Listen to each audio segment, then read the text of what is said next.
साथियों नमस्कार। यह वीडियो है हमारे प्रधानमंत्री नरेंद्र मोदी जी के भाषण पर। आपको पहले तो ये बता दें कि ये हमको आइडिया आया कहाँ से कि नरेंद्र मोदी के भाषण जो है उस पर वीडियो बनाया जाए। हुआ यह था कि एक बार टाइम्स ऑफ इंडिया के एक वरिष्ठ पत्रकार ने मुझे फोन किया कि आप एक हिंदी में लेख लिख लीजिए हमारे जो सिस्टर डेली है नवभारत टाइम्स के लिए।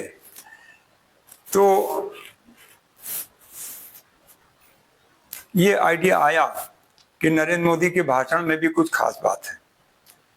तो मैंने उस समय इसको ढूंढा कि नरेंद्र मोदी के भाषण में क्या खास बातें हैं। तो प्रिंट मीडिया की एक सीमा होती है कि वो इससे ज़्यादा स्पेस नहीं दे सकते। तो उनको हमने एक छोटा सा लेख बना के भेज दिया जो कि छप गया और उसका शीर्षक था बदल रहा है पीएम मोदी के भाषणों का रंग। लेकिन बाद में हमने देखा कि मोदी के भाषणों में जो खास बातें हैं वो विंस्टन चर्चिल के भी भाषणों में थी, वो अब्राहम लिंकन के भी भाषणों में थी। और ये खास बातें जो है वो ये थी कि मोदी अपने भाषणों में अनुप्रास अलंकार का बहुत इस्तेमाल करते हैं।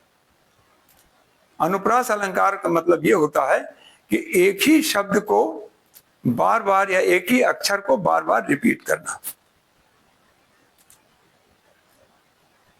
एक चीज आपको और बता दें, जैसा मैंने पिछले वीडियो में कहा था जिसका शीर्षक था अंग्रेजी कैसे सीखें, उसमें कहा था कि बहुत से लोग अंग्रेजी बोल लेते हैं लेकिन फिर उनसे अगर लिखने कहो तो वो गायब हो जाएंगे, वो लिख नहीं पाएंगे। ऐसे ही बहुत से लोग हिंदी बोल लेते हैं, उनसे लिखने कहो तो वो गायब हो जाएंगे, वो लिख नहीं पाएंगे। तो किसी भाषा को बोलना और उसको लिखना ये दोनों अलग अलग चीजें हैं और लिखने के लिए अलग प्रैक्टिस करनी पड़ती है।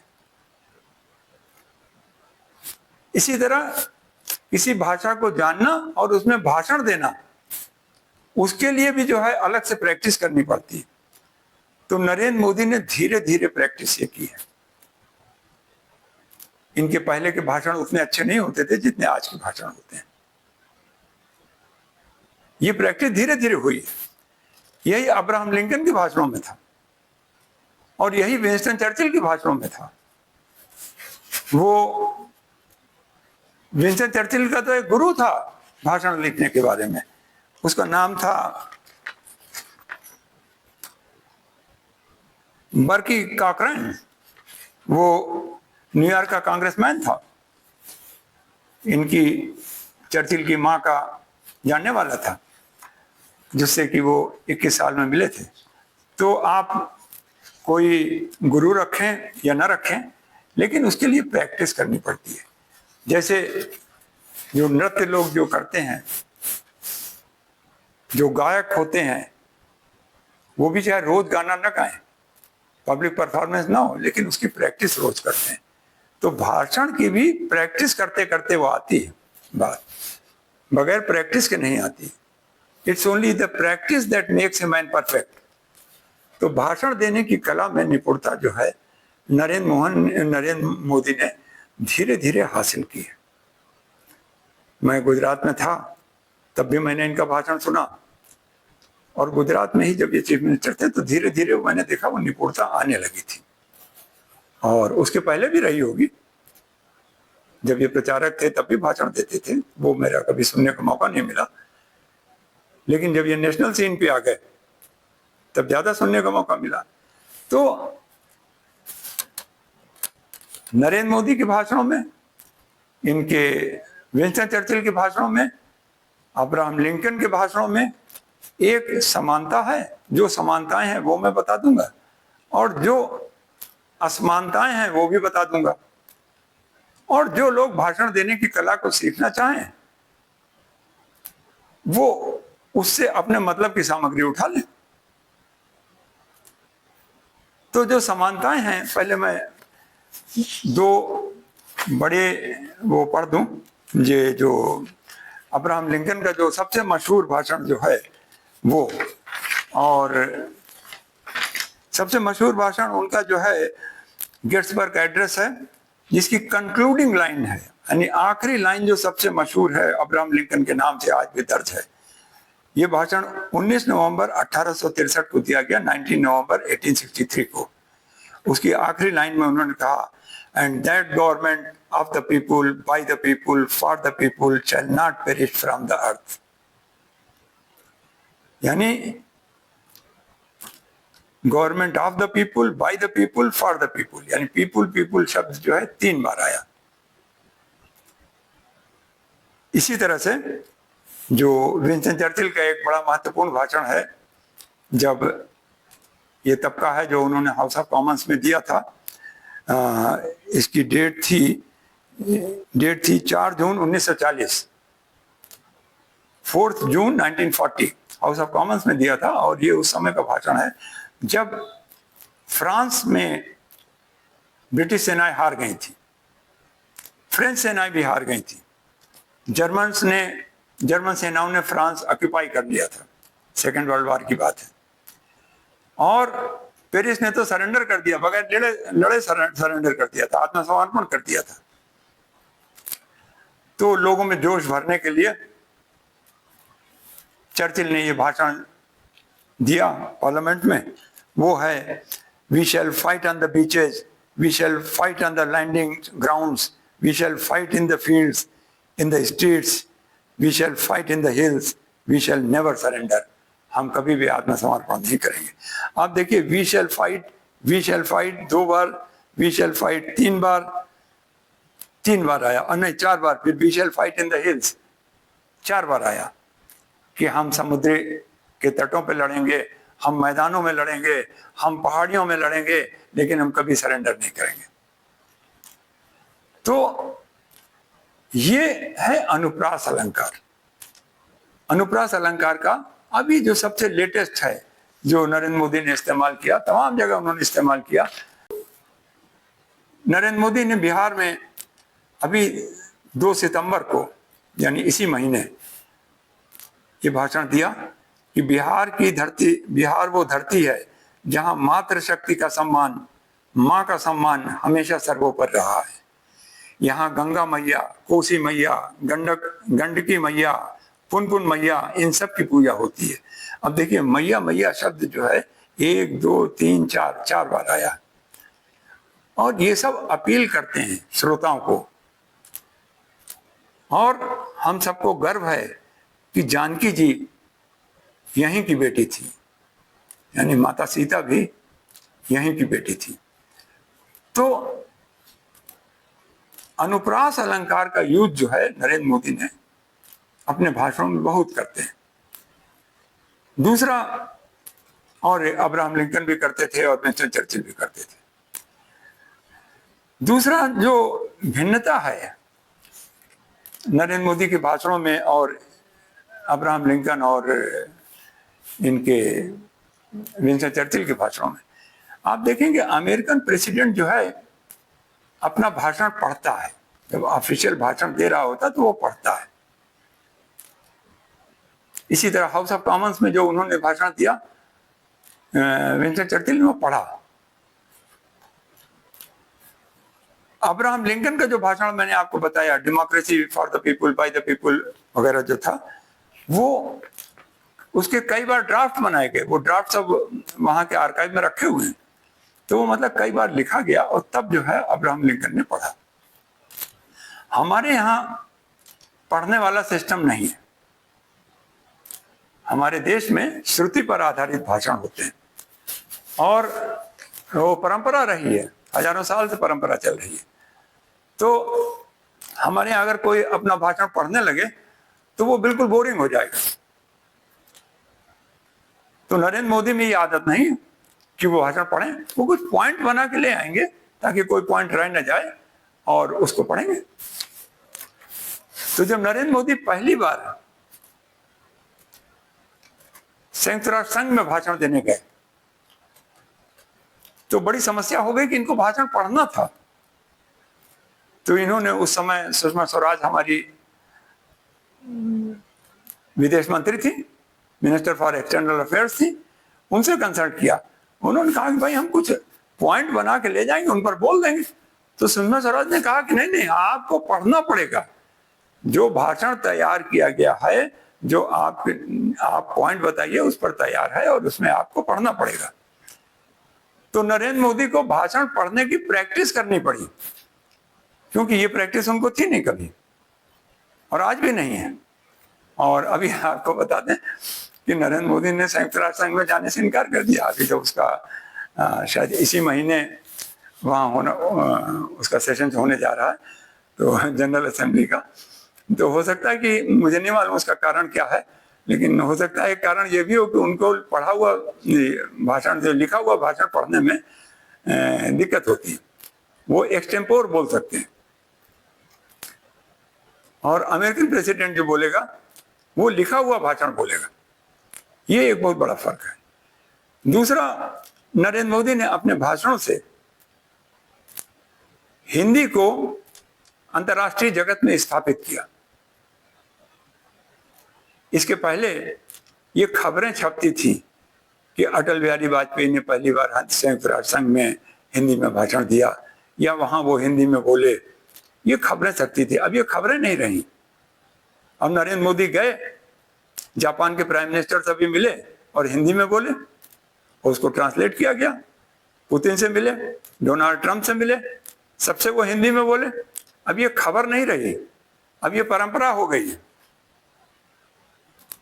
पहले परंपरा अंग्रेजी बोलने की थी, उस ढर्रे को इन्होंने तोड़ दिया। एक बेल्जियम के क्रिश्चियन मिशनरी थे, फादर कामिल बुल्के, वो भारत आए। तो जब वो भारत आए, और उन्होंने भारत में ही अपना कर्मभूमि उनकी भारत रही, भगवान राम पर उन्होंने बहुत काम किया, हिंदी में एमए किया, पीएचडी किया, संस्कृत पढ़ी। तो वो बोले ये कैसा देश है जहां के पढ़े लिखे लोग अपनी मातृभाषा में बोलना के बजाय अंग्रेजी में बोलने में ज्यादा गर्व समझते हैं। और कामिल बुल्के जो हैं प्योर हिंदी बोलते थे। तो नरेंद्र मोदी ने उन नेताओं के, जो हमारे शुरू के प्रधानमंत्री थे, मैं किसी के बारे में नहीं कह रहा, सबकी अपनी अपनी आदतें होती, लेकिन उन्होंने इस पिटे पिटाए ढर्रे को तोड़ दिया कि अब हिंदी एक ऐसी स्थापित हो गई, अब ये खबर नहीं रही कि उन्होंने रूस में हिंदी बोली या इंग्लैंड में जाके हिंदी बोली। तो एक बात तो ये है, ये सब बातें जो है विंस्टन चर्चिल और अब्राहम लिंकन वगैरह को फेस नहीं करनी पड़ी। दूसरी बात यह है कि हमारा देश बड़ा विविधता भरा है, डाइवर्सिटी बहुत है। तो ये जहां जाते हैं वहां पर राष्ट्रीय एकता कैसे स्थापित हो, इस पर भी ध्यान देते हैं। जैसे कुछ साल पहले की बात है, विश्व भारती में गए वेस्ट बंगाल में, तो वहां इन्होंने जो भाषण दिया उसमें रविन्द्रनाथ टैगोर को याद किया, और रविन्द्रनाथ टैगोर की कविता जो है बंगला में पढ़ी, और उसको पढ़ने में वो कविता का विषय था, रविन्द्रनाथ टैगोर ने एक कविता लिखी थी शिवाजी महाराज पे, जो महाराष्ट्र के थे। उन्होंने वो कविता पढ़ी। यानी राष्ट्रीय एकता कैसे बने, इस जिम्मेदारी के साथ जो है नरेंद्र मोदी का भाषण होता है। अभी कुछ ही दिन पहले की बात है, नरेंद्र मोदी लेह गए, लेह लद्दाख में। तो वहां पर भारत के सैनिकों को उन्होंने संबोधित किया। तो वहां जो सैनिक थे उसमें तमिलनाडु के सैनिक ज्यादा थे, ज्यादा रहे होंगे ऐसा मेरा अंदाजा है, क्योंकि वहां उन्होंने तमिलनाडु का एक तमिल भाषा का एक बहुत बड़े संत हुए, उनका ग्रंथ है कुरल, उन्होंने कुरल को कोट किया और उसको तमिल में पढ़ा भी। उन्होंने कहा कि कुरल जो है ये एक तरह का मतलब नीति संबंधी बातें लिखी हैं, जैसे कबीरदास ने तमाम नीति संबंधी बातें लिखी है ना। अपनी साखी में, अपने दोहों में। वैसे तमिल का जाना माना जो है वो कुरल है। उनका कुरल का जो लेखक हैं उसका हर साल उनका एक विशेष दिवस भी मनाया जाता है। तो और कुरल जो है वो हम सबको भी पढ़ना चाहिए। मैंने उसका कुछ अंश पढ़े भी हैं, क्योंकि वो जितना तमिलनाडु के लोगों के लिए इम्पोर्टेंट है उतना ये हमारे लिए भी इम्पोर्टेंट है, उतना पूरे विश्व के लोगों के लिए इम्पोर्टेंट है। तो एक बात तो ये है कि वो लोकल लोगों का ध्यान रखते हैं, वहाँ के जो कवि हैं, लेखक हैं, उनका उद्धरण वो जरूर करते हैं। और कुछ साल पहले की बात है जब विक्रांत को उन्होंने उसमें लाए थे, विक्रांत को नौसेना को सुपुर्द किया गया था, तो उन्होंने जो भाषण दिया था उन्होंने कहा विक्रांत विशाल है, विराट है, विहंगम है, विक्रांत विशिष्ट है, विक्रांत विशेष भी है। विक्रांत केवल एक युद्धपोत नहीं है, ये 21वीं सदी के भारत के परिश्रम, प्रतिभा, प्रभाव, प्रतिबद्धता का प्रमाण है। तो ये जितने देखिए प्रा प्रा प्रा आया, ये अनुप्रास अलंकार के सिग्नल हैं। और ये जितने परिश्रम, प्रतिभा, सॉरी जो वी आया वो अनुप्रास अलंकार है। और इसी तरह जो है प्रा जो आया, परिश्रम, प्रतिभा, प्रभाव, प्रतिबद्धता, ये भी अनुप्रास अलंकार है। तो अनुप्रास अलंकार का यूज जो है नरेंद्र मोदी अपने भाषणों में बहुत करते हैं और करना चाहिए भी। इससे लोगों पर बड़ा पॉजिटिव इफेक्ट पड़ता है। यही विंस्टन चर्चिल करता था, यही अब्राहम लिंकन ने किया। एक बात और बताएं कि नरेंद्र मोदी को जो मैंने देखा, गुजरात में इनका मैंने पहली बार हिंदी में भाषण सुना था, हमारे बड़ौदा यूनिवर्सिटी आए थे, तो it was a lacklustre speech, मतलब मुझे कोई उसमें दम नहीं लगा। लेकिन जब वो दोबारा मैंने उनको सुना, वो बड़ौदा आए थे और एक छोटी सी मीटिंग थी, कोई 50-60 लोग रहे होंगे, ज़्यादा लोग नहीं थे, ज़्यादा लोग बुलाए नहीं गए थे। तो महाराजा बड़ौदा ने नरेंद्र मोदी को इनवाइट किया था। तो नरेंद्र मोदी देखिए कितनी छोटी छोटी बातों पे ध्यान रखते हैं। मैं इस ओर आपका ध्यान आकृष्ट करना चाहता हूँ। नरेंद्र मोदी ने वहां भाषण में कहा कि ये महाराजा बड़ौदा बैठे हैं, वो पीछे बैठे थे, ये आगे भाषण दे रहे थे। उन्होंने कहा कि ये महाराजा बड़ौदा बैठे हैं, इन्होंने अपना सब कुछ जो है विलय कर दिया भारत में, अपना सारा जो है सल्तनत को भारत में विलय कर दिया। और ये हमसे जो है, इन्होंने हमको फोन किया, हमारे पीए को, कि हम, उन दिनों नरेंद्र मोदी चीफ मिनिस्टर थे, हम नरेंद्र मोदी से जो है अपॉइंटमेंट चाहते हैं। तो नरेंद्र मोदी ने पूछा क्यों अपॉइंटमेंट चाहते हैं? उन्होंने कहा हमारे यहाँ इस तरह के फंक्शन है, उसमें हम आपको बुलाना चाहते हैं, इसलिए आपसे अपॉइंटमेंट चाहते हैं बुलाने के लिए। तो उन्होंने कहा आप हमको अपॉइंटमेंट दीजिए, आपने तो अपना सब कुछ जो है भारत में विलय कर दिया है, तो महान आप हैं, आप हमको बुलाइए, आप हमको अपॉइंटमेंट दीजिए, हमसे आप जब कहेंगे तो हम हाजिर हो जाएंगे, at your beck and call. तब उन्होंने जो एक दूसरी बात नरेंद्र मोदी ने कही, उन्होंने कहा कि एक बीजेपी का कारपोरेटर काउंसलर होता है, ये सारे बीजेपी वालों के लिए है, कि अगर चाहे वो बीजेपी, मतलब उन्होंने एमएलए वगैरह का नहीं कहा, उन्होंने काउंसलर लेवल की बात करी, लेकिन बीजेपी का कोई भी काउंसलर होता है, अगर उसको दोबारा टिकट न दिया जाए तो वो समझता है कि, वो कहता है कि नहीं हम तो बीजेपी छोड़ दें, हम बीजेपी छोड़ देंगे। तो यानी अगर किसी एमएलए को बीजेपी के दोबारा टिकट न दिया जाए, वो मतलब फिर जन्मसिद्ध अधिकार हो गया उनका कि हमको टिकट देना जरूरी है।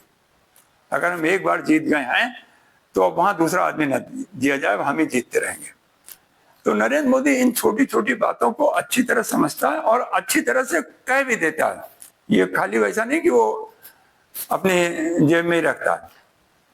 और इन छोटी छोटी बातों में जो सबसे बड़ी बात हम आपको बताएं, उन्होंने जो अपना पहला भाषण लाल किले की प्राचीर से दिया,